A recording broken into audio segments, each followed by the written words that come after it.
more of a brutalist type from the 1970s. They had that brutalist era, and that's how you can date a button like this. And brutalist just means that it was sort of, it wasn't necessarily roughly made, it was just that hard hitting sort of warlike approach that they took to not just like things such as buttons, but furniture, jewelry.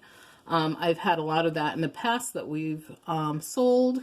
And I hope that the lighting is good enough on this so that you guys can see what I'm seeing. I am so unhappy with our lighting. You should, I mean, we try everything. If you have any tips, please share them with us. We're always trying to improve and learn, and I've tried so many things that I've seen online and nothing is working.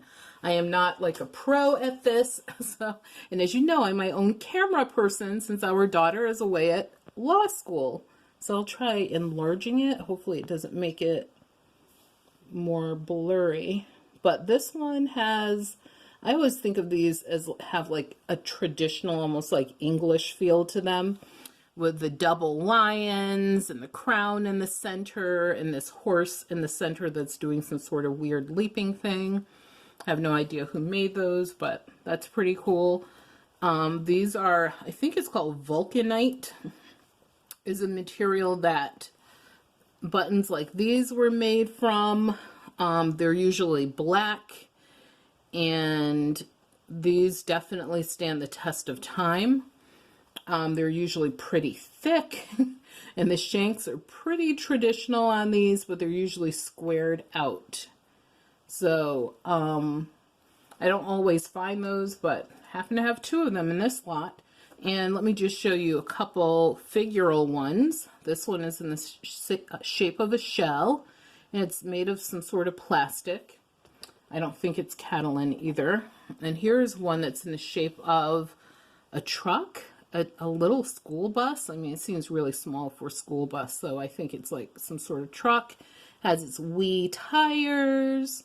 This is what it looks like on the back. So I'll definitely probably use that. I love, this is probably my favorite one. It has what appears to be a moose with a full rack, so it's a male moose.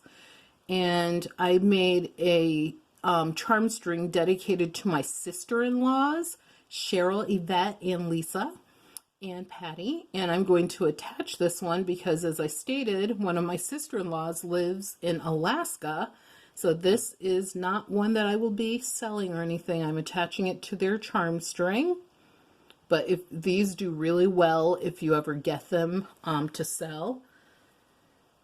And really old shank in the back. Really pretty old shank style.